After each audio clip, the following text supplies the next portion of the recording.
YouTube channel လေးကနေပြီးတော့ပြန်လဲကြိုဆိုလိုက်ပါတယ်အမဒီတလောအတွင်းမှာပေါ့နော်ဒီ channel မှာဗီဒီယိုတွေမတင်ဖြစ်တာလဲကြာပြီပေါ့နော်ဒါပေမဲ့နောက်ပိုင်းမှာတော့အမအလုံးနဲ့ပဲပတ်သက်တာပဲဖြစ်ဖြစ်ပေါ့နော်တခြားဒီဘ who တုတရမဲ့ကိစ္စပဲဖြစ်ဖြစ်ပေါ့နော်အဲ့ဒါလေးနဲ့ပတ်သက်ပြီးတော့အမတနိုင်တလောက်sharing လုပ်သွားပေးဖို့ရှိပါတယ်အဲ့ဒါကြောင့်မို့ဒီ channel လေးကို try လုပ်ပေးထားပါအောင်လို့ပြောချင်ပါတယ်ရှင်ဆိုတော့အခု Etihad Airport ground service နဲ့အမအလုပ်လုပ်နေပါတယ် ground crew အနေနဲ့ပေါ့နော်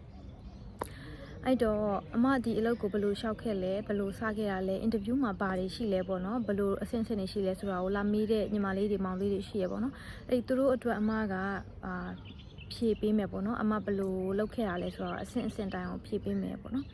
အဲ့တော့စလိုက်အောင်ပေါ့နော်အမကဘယ်ကနေရှောက်ခဲ့ရလဲဆိုရင်အမအိန္ဒိယကနေပြီးတော့တွေ့တာပေါ့နော်တကယ်တော့သူတို့အဲ့ဒီ airline တွေကပေါ့နော်များသောအားဖြင့်သူတို့ဒီ position တွေနဲ့ ground crew တွေဒီ customer service role တွေခေါ်ရဆိုလို့ရှိရင်သူတို့ website တွေမှာ airline တွေအနေနဲ့ဒီအလုပ်တွေကိုခေါ်ရဆိုလို့ရှိရင်သူတို့ရဲ့ website မှာလည်းတင်တယ်နောက်ပြီးတော့ LinkedIn တို့ဘာတို့မှာလည်းတင်တယ်နောက်တစ်ခုကဒီ Indeed တို့ဘာတို့မှာလည်းတင်တယ်ပေါ့နော်အမကတော့ Indeed ကနေတွေ့ပြီးတော့ရှောက်ခဲ့တာတခုကန်ကောင်းသွားတာကအမအတွက်ကကြတော့အမလျှောက်တဲ့အချိန်မှာသူတို့ form ကပိတ်တော့မယ်ပေါ့နော်အဲ့တော့အမက form ပိတ်ခံဒီမှာလျှောက်တာဖြစ်တဲ့အတွက်အမရဲ့ process ကအရန်မြန်သွားတယ်တချို့အမရှိမှလျှောက်ထားတာ2 လလောက်ရှိပြီပေါ့နော်2 လလောက်ရှိပြီးတော့အမဒီ interview ရတဲ့ညီမလေးတွေမောင်လေးတွေလည်းရှိကြတယ်ပေါ့နော်အဲ့တော့အမ interview ရတဲ့အချိန်မှာအမကဖုန်းနဲ့အရင်ဆုံး interview ရတယ်ဖုန်းနဲ့သူတို့က15 မိနစ်လောက် interview သွားတယ်ကိုအဲ့ဒီ interview တဲ့နေရာမှာကိုယ့်အကို introduction ပါတယ်နောက်ပြီးတော့ကိုယ့်ရဲ့ experience တွေပါတယ်နောက်ပြီးတော့ကိုလက်ရှိဘာလုပ်နေလဲအဲ့ဒါတွေပါတယ်နောက်ပြီးတော့လစာအကြောင်းပေါ့နော်အဲ့ဒီဟာတွေပါသွားတယ်အဲ့ဒီ15 မိနစ်မှာသူတို့ interview ပြီးတော့အဆင်ပြေပြီးဆိုတော့မှအမကိုနောက်ထပ်ဒီvideo assessment invitation ပို့တယ်နောက်ပြီးတော့ document တစ်ခါလေး submit ရတယ်ပေါ့နော် document တွေ submit ပေးရတယ်ဘာ document တွေလဲဆိုလို့ရှိရင်တော့အမတို့ရဲ့ pre-medical clearance တွေပါတယ်နောက်ပြီးတော့ကိုယ့်ရဲ့အကြောင်းနဲ့အဲ့လို introduction လုပ်ထားတဲ့အဲ့လို form လေးပါတယ်ပေါ့နော်အဲ့ဒီ form လေးအဲ့ဒီဟာလေးပါတယ်အဲ့ဒါကိုယ့်ကိုဖြည့်လိုက်ရုံပဲဆေးရုံစီကံသွားစရာမလိုဘူးကိုယ့်ကိုအဲ့မှာမရှိဘူးဆိုရင်မရှိဘူးပေါ့နော် yes or no ဖြည့်ရတဲ့ဟာလေးတွေပဲလွယ်တယ်ပေါ့နော်အဲ့ဒီဟာတွေလုပ်ရတယ်နောက်ပြီးတော့ကိုယ့်ရဲ့ဒီ passport တွေအဲ့ဒါတွေကိုdocument submit ကြတယ်နောက်နေ့မှာအမက video assessment ပေါ့နော် invitation ရတယ်အမတို့အဖွဲ့ကပေါ့နော်ဒီ Chinese speaker second language ပါတဲ့အတွက်အမတို့ကို video assessment မှာတော့အမတို့ Chinese ဘာသာစကားနဲ့ပတ်သက်ပြီးတော့interview တာပေါ့နော် okay အဲ့ဒီမှာ Chinese language assessment အောင်သွားပြီးတော့ video assessment အောင်သွားတဲ့အချိန်မှာနောက်ထပ်တစ်ဆင့်အနေနဲ့လူတွေ့ပေါ့နော်လူတွေ့ဖြေရတယ်လူတွေဖြည့်တဲ့အချိန်မှာမနက်8 ခွဲလောက်ကနေပြီးတော့ညနေ4 နာရီလောက်မှပြီးတယ်ပေါ့နော်အားလုံးအဲ့တော့တစ်နေ့တည်းကိုစက်တိုက်ဖြည့်တာပေါ့အဲ့တော့လူတွေဖြည့်ရတဲ့အချိန်မှာဘာတွေလုပ်ရလဲဆိုလို့ရှိရင်ပထမအဆုံးအနေနဲ့ English ကိုရေးဖြည့်ရတယ်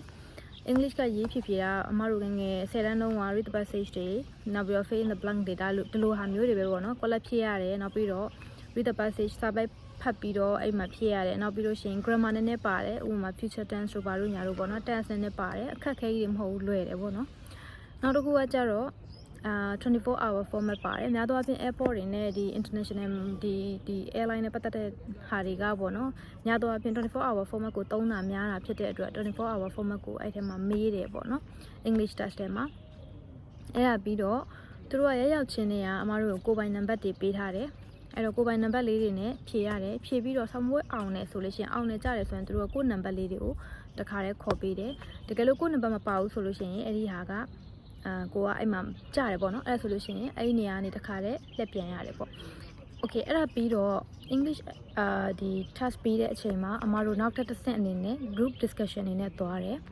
group discussion လူဘယ်နှယောက်ရှိလဲပေါ့ဥပမာတချို့ဆိုလို့ရှိရင်လူ3-400လောက်ရှိတယ်အဲ့လိုဆိုလို့ရှိရင်ကိုက group နဲ့တစ်ခုခွဲပြီးတော့ပေါ့နော်9 ယောက်တစ်ခုဆိုရင်9 ယောက်တစ် group 4 ယောက်ဆိုရင်လည်း4 ယောက်စသဖြင့်ပေါ့အဲ့လိုလုပ်ပြီးတော့ဒီသူတို့မေးခွန်းတွေမေးတယ် question တွေကများသောအားဖြင့်အမတို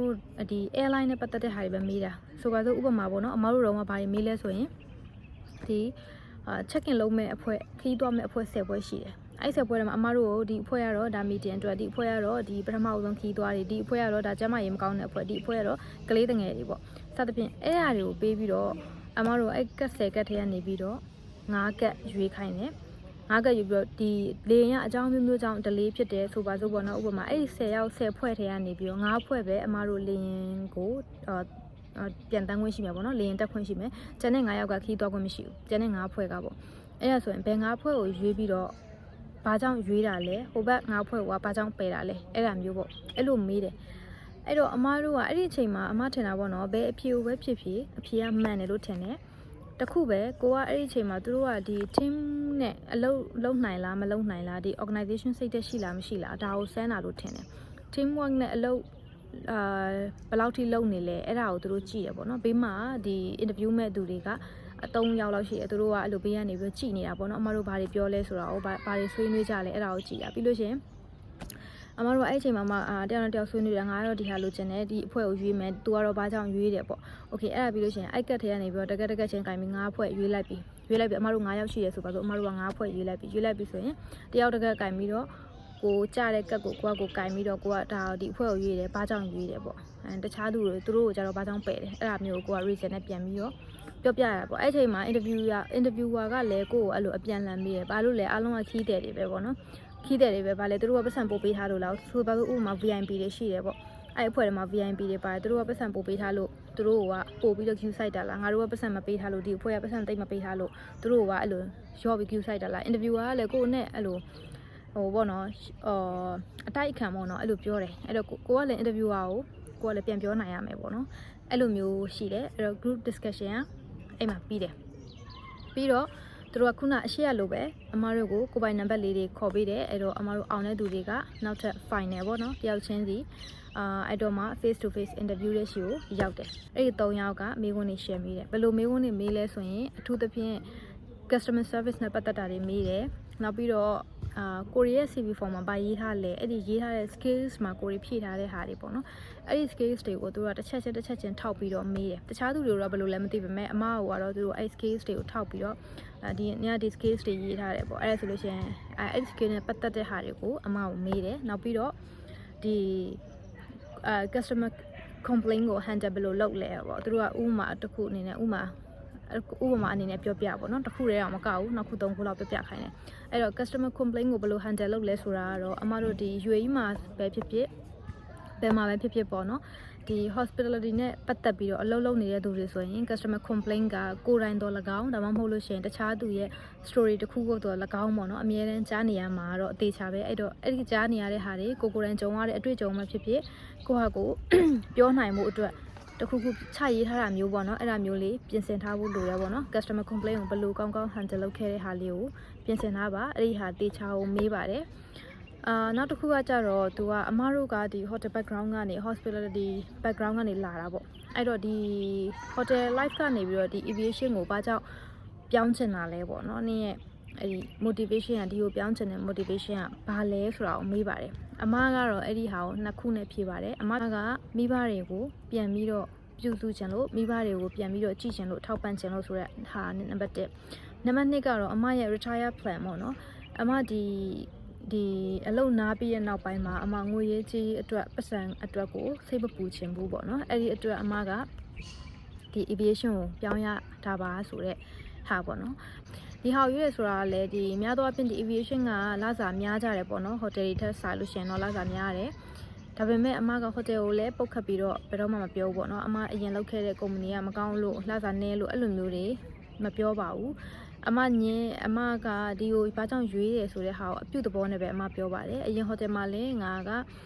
လစာလည်းမဆိုးပါဘူးပေါ့နော်ပြီးရင်တင်စရာတွေလည်းအများကြီးရှိတယ်တကယ်လည်းငါတင်ယူခဲ့တဲ့ဟာတွေအများကြီးအတွေ့အကြုံတွေအများကြီးရခဲ့တယ်ဒါပေမဲ့လည်းဒီမှာကတော့ငါရဲ့ passion ကဒီ aviation မှာရှိတာရယ်နောက်ပြီးတော့သူတို့ရဲ့ brand name ကိုအမတော့ထည့်ပြောပါတယ်ပေါ့နော်ဒီက Etihad ဖြစ်နေတာတခုနဲ့တင်ငါ့ကိုအကုန်လုံးငါရဲ့စိတ်ဝင်စားမှုတွေအကုန်လုံးကိုဆွဲဆောင်သွားနိုင်တယ်ပေါ့နော်အဲ့တော့သူတို့ဗာမေးလဲဆိုရင် interview မှာတော့ဒါတွေလိုပဲပေါ့နော် customer service နဲ့ပတ်သက်တာကိုပဲ share မေးပါတယ်နောက်တစ်ခုကတော့သူတို့ကြည့်တာကရှင်တို့ရဲ့ confidence ကိုကြည့်ပါတယ် confidence ကိုမှ confidence ဘယ်လောက်ရှိလဲဆိုတာကိုသူတို့ကြည့်တယ်ပေါ့နော်အဲ့တော့ကိုယ့်ကိုယ်ယုံကြည်မှုအပြည့်နဲ့ဖြည့်ပါအဲ့ဒါဆိုရင်တော့ဒီ interview ကလွယ်ပါတယ်အဲ့ဒါပြီးတော့သူတို့အဲ့ချိန်မှာအမတို့ကိုစောင့်ပြီးတော့အမတို့ဖြည့်ပြီးသွားတယ်ထွက်လာတယ်ပြီးလို့ရှိရင်ခဏစောင့်ရတယ်စောင့်ပြီးတော့အဲ့ချိန်မှာအောင်လာကြလာတခါတည်းပြောပါတယ်အောင်တယ်ဆိုလို့ရှိရင်တော့ congratulations ပေါ့နော်အဲ့လိုမျိုးလာပြောပြီးတော့တခါတည်းအမတို့ medical တခါတည်း check up လုပ်ရပါတယ် medical လုပ်ပြီးတော့အမတို့စောင့်ရတယ် အမဆိုရင်အမစီဖုန်းတင်လိုက်တာကဒီဂျွန်မှာပေါ့နော်ဂျွန်နောက်ဆုံးအပတ်မှာတင်တာအဲ့တော့အမတို့ training စတဲ့အချိန်မှာ August 24ပေါ့နော်အဲ့တော့ကြားထဲမှာ July August ပေါ့နော်2လကျော်2လလောက်တော့စောင့်ရတယ်ပေါ့နော်2လပတ်ဝန်းကျင်လောက်တော့အဲ့မှာစောင့်ရပါတယ်ကြားထဲက process မှာပေါ့နော်စောင့်ရပြီးတော့အမတို့ training စပါတယ် training စတဲ့အချိန်မှာ training ကာလက1လကျော်လောက်ရှိပါတယ်ဒီစာနဲ့တင်တဲ့စာတွေ့ training ရောတကယ်လေးစိမ့်မှာလက်တွေ့ဆင်းရတဲ့ training ရောစုစုပေါင်းအပေါင်းဆိုအမတို့2လနီးပါးလောက်ကြာတယ်ပေါ့လေအဲ့လောက်ပြီးတော့မှအလုပ်ထဲကိုတကယ်စပြီးတော့လုပ်ရတာပေါ့နော်အဲ့တော့ training ကိုလည်းသူတို့ကောင်းကောင်းတင်တယ် training မှာအမတို့စာတွေ့လည်းတင်တယ်နောက်ပြီးတော့လက်တွေ့အနေနဲ့ airport မှာ OJT ဆင်းပြီးတော့မှဒီအလုပ်ထဲကိုတကယ်စရတာပေါ့နော်အဲ့ training မှာလည်းဆောင်းမွေးရခဏဖြေရပါတယ်တကယ်လို့ training မှာဆောင်းပွဲကြလို့ရှိရင်လည်း OJT ပေါ့နော်ဒီ airport မှာ on job training ဆိုပြီးတော့ဆင်းရတာရှိတယ်အဲ့ဒီအမတို့ airport မှာမဆင်းခင်စာတွေ့တင်နေတဲ့စာသင်ခန်းထဲမှာတင်တဲ့ဆောင်းပွဲကိုကြားတယ်ဆိုလို့ရှိရင်လည်းပထမချိန်ကြားရဆိုရင်ပြန်ဖြေရတယ်ဒုတိယချိန်ထပ်ကြားရဆိုလို့ရှိရင်အဲ့ဒီနောက်ထပ် on job training ကိုမ join ရသေးဘဲနဲ့နောက်တစ် batch ကိုစောင့်ပြီးတော့မှအဲ့လို join ရတာမျိုးပေါ့နော်အထူးသဖြင့်အမတို့တွေဒီဘာတွေနဲ့ပတ်သက်တဲ့ဟာမျိုးလဲဆိုလို့ရှိရင်ဒီ dangerous good နဲ့ပတ်သက်တဲ့ဟာမျိုးတွေပေါ့နော်အဲ့လိုဟာမျိုးတွေဆိုလို့ရှိရင်အမတို့အရေးကြီးတဲ့ဟာမျိုးတွေအရေးကြီးတဲ့ဟာကိုစောင့်မှုပွဲကြတယ်ဆိုလို့ရှိရင်တော့ဒီ OJT ကိုအမတို့ batch နဲ့တူတူမ try ရပဲမလုပ်ရပဲနဲ့တခြားနောက်တစ် batch ကိုစောင့်ပြီးတော့မှ join ရတာမျိုးရှိရပေါ့နော်ဒါပေမဲ့အဲ့ training ကာလမှာသူတို့လာစားတော့အပြည့်ပေးထားတယ်ကိုယ့်ဘက်ကလည်းတေချာလေးတော့အားစိုက်ထုတ်ဖို့လိုတာပေါ့နော်စာတေချာလိုက်လုပ်ဖို့လိုတယ်ပေါ့အဲ့လိုမျိုးလေးတွေရှိပါတယ်โอเคဒါကတော့အမရှောက်ခဲတဲ့အပိုင်းပေါ့နော်အဲ့ဒါပြီးတော့နောက်တစ်ခုအနေနဲ့ဒုတိယအပိုင်းကတော့နောက်တစ်ခုအနေနဲ့ benefit ပေါ့နော်ဒီ aviation မှာ benefit တွေပါတယ်ရလဲဆိုရင်နံပါတ်1ကတော့လစာပေါ့ဒီလစာနဲ့ပတ်သက်ပြီးတော့ဒီလစာက confidential ပေါ့နော်ပြောခွင့်တော့မရှိဘူးဒါပေမဲ့လည်းအမကဒီအမတို့ဒီမြန်မာတွေပေါ့နော်အထူးသဖြင့်မြန်မာညီမလေးတွေမောင်လေးတွေကိုသိစေချင်လို့ပေါ့နော်ဒီသူတို့လည်းသိချင်ကြမယ်ထင်လို့အမပြပြတာပေါ့နော်အဲ့တော့လစာကတော့အမတို့လောလောဆယ်မှာ6300ရတယ်ဒါက language တစ်ဘာသာတက်တဲ့သူအတွက်ပေါ့နော်ဥပမာ language နှစ်ဘာသာတက်တယ်အဲ့ဒီ language ကို mention ပြီးတော့သူတို့ကခေါ်တာဥပမာအမတို့ဆိုရင် Chinese language ပေါ့နော် Chinese speaker အနေနဲ့သူတို့ခေါ်တယ်အဲ့လိုမျိုးခေါ်တယ်ဆိုလို့ရှိရင်language allowance အနေနဲ့သူတို့1000ထပ်ပေးတယ်ပေါ့အဲ့ဒါဆိုလို့ရှိရင်အမတို့ရဲ့လစာက9300ပေါ့နော်တခုရှိတာကတော့9300ကို live out ပါဘာမှမပါဘူးနေဖို့စားဖို့ကိုယ့်အကူစီစဉ်ရတဲ့အားလုံးပေါ့ transportation အစပေါ့နော်သူတို့အဲ့ထဲမှာအားလုံးပါထားပြီးသားအဲ့လောက်ရတယ်ပေါ့လေတခုပြောစရာရှိတာကတော့အပြင်တချို့ဆိုင်တွေမှာလည်းဒီ restaurant တွေမှာလည်းနာမည်ကြီးဆိုင်တွေပေါ့နော်အဲ့လိုတွေမှာဆိုလို့ရှိရင်လည်းအဲ့လောက်လာစားကဒီ high season ဆိုရင်တော့ရတယ်ပေါ့နော် low season ဆိုရင်တော့တိတ်ပြီးတော့မလွယ်ပေမဲ့ high season တွေမှာဆိုရင်တော့အဲ့လောက်လာစားရတဲ့ဆိုင်တွေလည်းရှိပါတယ်ရှားတော့ရှားတယ်ပေါ့လေနော်အဲ့တော့လာစားတော့အဲ့လောက်ရပါတယ်နောက်တစ်ခုအနေနဲ့ကတော့ဒီပိတ်ရက်တွေပေါ့နော်ပိတ်ရက်တွေကကြတော့အလုပ်ချိန်ပေါ့အလုပ်ချိန်ကတော့သူတို့ကအခုဥပမာအမားတို့ဆိုလို့ရှိရင်4ရက်လုံး3ရက်ပိတ်6ရက်လုံး3ရက်ပိတ်အဲ့လိုမျိုးလည်းရှိတယ်တချို့တွေဆိုလို့ရှိရင်တချို့ department တွေရှိတယ်ပေါ့နော်အမတို့မှာ department များတယ်ပေါ့ဥပမာထားပါတော့ဒီ ground ကိုပဲတချို့တွေမှာဆိုလို့ရှိရင်4ရက်လုံး4ရက်ပိတ်4ရက်လုံး4ရက်လုံး3ရက်ပိတ်4ရက်လုံး3ရက်ပိတ်နဲ့တစ်လမှာပိတ်ရက်က12ရက်ရှိတယ်အဲ့လောက်ရှိတယ်ပေါ့နော်ဒါပေမဲ့4ရက်လုံးရတဲ့အချိန်မှာတော့12နာရီလုံးရတယ်12နာရီ4ရက်လုံးပြီးတော့3ရက်ပြန်ပိတ်တယ်9နာရီပေါ့နော်1နာရီ break နဲ့8နာရီပုံမှန်အလုပ်ချိန်နဲ့6ရက်လုံးရပြီးတော့3ရက်ပြန်ပိတ်တယ်အဲ့လိုမျိုးပေါ့နော်အဲ့လိုရှိတယ်အဲ့တော့ကိုကဒီခွင့်တွေပါတယ်လိုချင်တယ်ပေါ့ကိုရဲ့ annual leave တွေပါတယ်ရှိတယ်ဆိုလို့ရှိရင်ကိုကဒီ annual leave တစ်လလုံးကိုကိုကသုံးစရာမလိုဘူးဆိုပါတော့ annual leave ရှိတယ်ဆိုရင်ကိုကဒီ10ရက်8ရက်ကိုပဲ annual leave ယူမယ်ဆိုလို့ရှိရင်ကိုရဲ့ဒီခွင့်ပိတ်ရက်နဲ့ကိုရဲ့ဒီခွင့်နဲ့ဆိုလို့ရှိရင်စုစုပေါင်းအရက်20နီးပါးလောက်ဖြစ်နေပြီဥပမာ4ရက်လောက်ရတယ်3ရက်ပိတ်တယ်ပြီးတော့4ရက်ပြန်လောက်ရတယ်ဆိုပါစို့အဲ့4ရက်ကိုဂျားတဲ့4ရက်ကိုယူလိုက်တယ်ဆိုလို့ရှိရင်ရှေ့ပိတ်ရက်နောက်ပိတ်ရက်နဲ့အမတို့ကပိတ်ပြီးယူလိုက်ပြီဆိုလို့ရှိရင်ပိတ်ရက်ကတော်တော်များသွားပြီပေါ့နော်အဲ့တော့အဲ့ဒီတစ်ခုကအားသာချက်ပါနောက်တစ်ခုကကျတော့ခွင့်လိုချင်တယ်ဆိုရင်အမတို့ hotel တွေမှာဆိုလို့ရှိရင် annual leave လိုချင်တယ်ဆိုလို့ရှိရင်ပြောရတယ်ပေါ့နော်ဘယ်လာတွေအဲ့လိုမျိုးလိုချင်တယ်ဒါမဲ့လည်းဒီ operation မှာ motive ရချင်မှလည်းရတယ်နောက်ပြီးတော့ကိုလိုချင်တဲ့လောက်လည်းရချင်မှရတယ်ဒါ hotel မှာလုပ်နေတဲ့လူတွေအားလုံးသိရပေါ့နော်အထူးဖြင့်ယူရေးမှာပေါ့လေအဲ့လိုမျိုးဆိုတော့အဲ့လိုတော့အဲ့လိုဒီမှာကမရှိဘူးပေါ့နော်ကိုကအမတို့မှာဒီ roster ကြည့်ရတဲ့ application လေးရှိတယ်ပေါ့နော်အဲ့ဒီ apps ထဲမှာကိုကသွားပြီးတော့ယူရတာကိုခွင့်ယူမယ်ဆိုလို့ရှိရင်ဒီရက်ခွင့်ယူမယ်ဆိုလို့ရှိရင်အဲ့ရက်မှာယူတဲ့သူမရှိဘူးဆိုရင်အဲ့ဒီ app မှာပဲတစ်ခါတည်း approve ကြတယ်အဲ့တော့ကိုကဘယ်သူ့မှပြောနေစရာမလိုခွင့်ယူမယ်ဆိုရင်အဲ့ဒီ app ထဲမှာပဲအကုန်လုံးလုပ်သွားတယ်ပေါ့အဲ့ဒါတခုကအရန်အားတာတယ်ဘယ်သူမျက်နှာအောင်မှကြည့်နေစရာမလိုကိုကခွင့်ယူလိုက်တယ်ကိုအားတယ်သူတို့ တကယ်လို့အဲ့ရက်မှာလူကအရမ်းများနေတယ်အဲ့လမှာလူကအရမ်းများနေဆိုရင်လည်းမရဘူးပေါ့မရဘူးဆိုလို့ရှိရင်လည်းကိုကတကယ်လို့အရမ်းအရေးကြီးနေဆိုလို့ရှိရင်တော့ email ပို့လို့ရတယ်ငါမှဘယ်လို emergency case ရှိလို့ပေါ့နော်အဲ့ဒါဆိုရင်တော့သူတို့ပေးတယ်များတော့အဖြစ်အဲ့လိုမျိုးပေါ့ဒါက benefit ဒုတိယတစ်ခုပေါ့နော်နောက်တစ်ခုကတော့ဒီတော်တော်များများ airline တွေမှာတော့အမတို့ air ticket ပေါ့နော်လေယာဉ်လက်မှတ်ကID90 ရှိတယ် ID50 ရှိတယ်ပေါ့နော် ID50 ဆိုရင်ကြတော့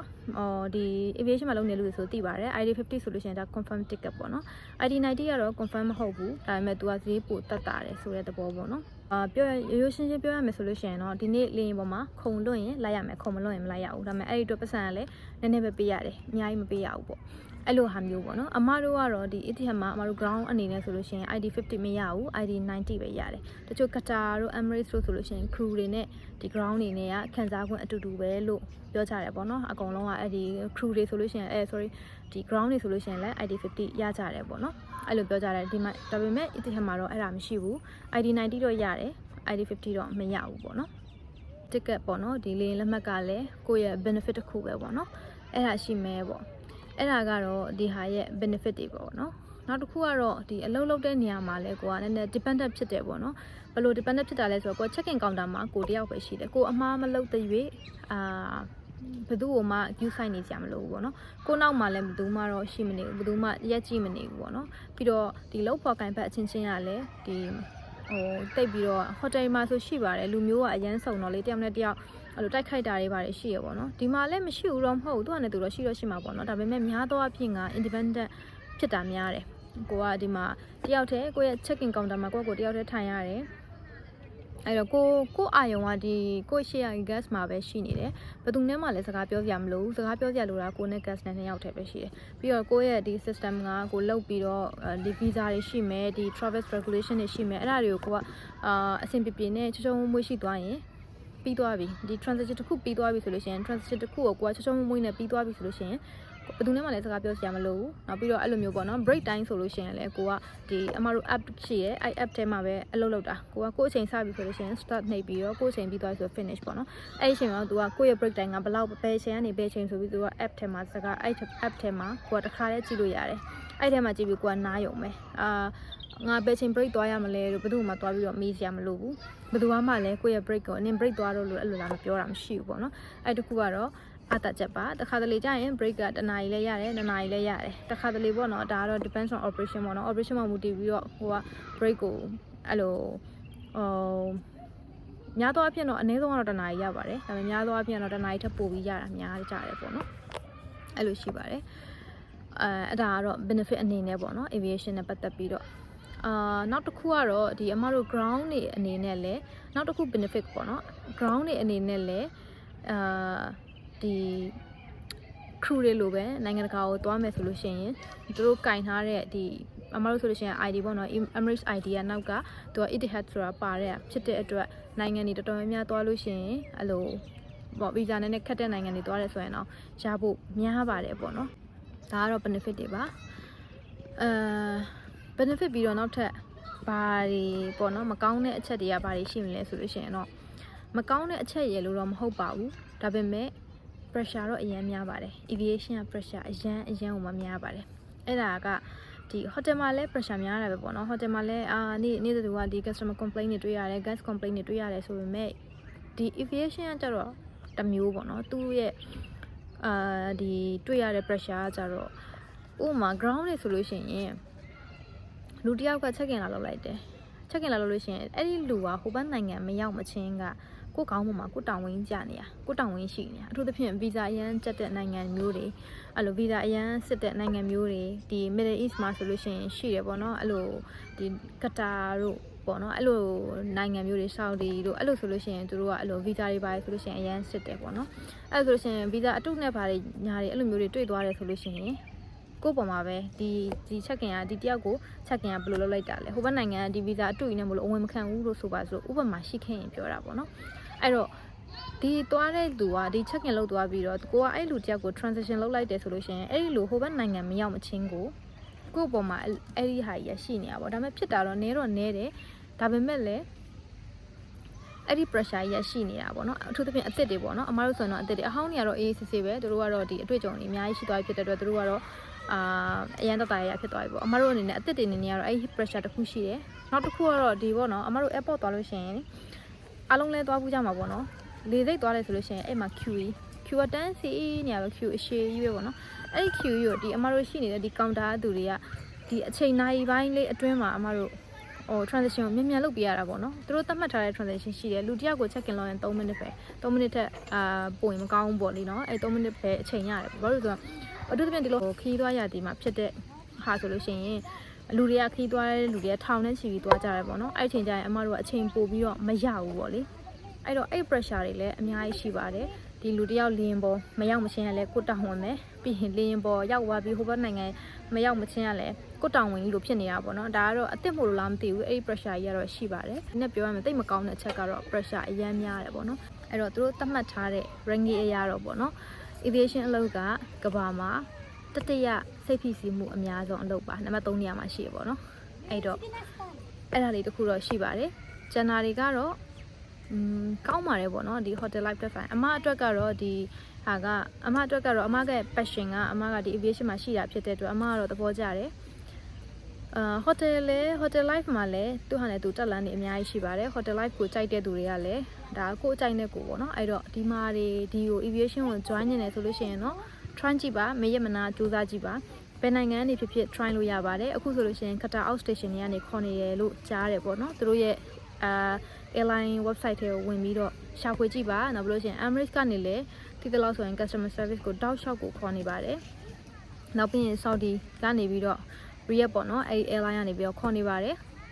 အဲ့တော့အဲ့ဟာတွေကနေပြီးတော့ရှောက်ကြည့်ပါ Saudi airline ရှိတယ်ဒီ Middle East မှာဆိုလို့ရှိရင်ပေါ့နော်တခြား airline တွေလည်းအများကြီးရှိပါတယ်အဲ့တော့ကိုကဘယ်နိုင်ငံကနေပဲနေ try ကြည့်လို့ရပါတယ်မြန်မာနိုင်ငံကနေဖြစ်ဖြစ်ဒီ China ကနေပဲဖြစ်ဖြစ်ကိုယ်ပဲနိုင်ငံနေရောက်ဒီဟာတွေကို Middle East က airline တွေကိုရှောက်ကြည့်ပါလို့အကြံပေးချင်ပါတယ်တခုကောင်းတာပေါ့နော်ဒီ Middle East ကဒီ UAE က airline တွေတော်တော်များများကတော့ဒီ aviation နဲ့ပတ်သက်ပြီးဘွဲရဆရာမလိုဘူး aviation နဲ့အကြောင်းပေးထားမှာမဟုတ်ဘူး customer service background ရှိတယ်နောက်ပြီးလို့ရှိရင်ဒီကိုယ့်ရဲ့ English ကကောင်းတယ်ကိုယ့်ရဲ့ဘာသာစကားက language ကကောင်းတယ်ဆိုလို့ရှိရင်တော့ခေါ်တာများတယ်ပေါ့နော်ဒီ customer service background အတွေ့အကြုံများလေကိုယ့်အတွက်ရဖို့ chance ကများလေပါပဲအဲ့တော့အားလုံးပဲအလုပ်ကိုင်နေအဆင်ပြေကြပါစေကိုသွားချင်တဲ့ career ကိုအမြန်ဆုံးရောက်ပါစေလို့ဆုတောင်းပေးရင်းနဲ့ဒီကနေပြီးတော့နှုတ်ဆက်လိုက်ပါရှင်နောက် video တွေမှာပြန်ပြီးတော့ဆုံပါမယ်တတာ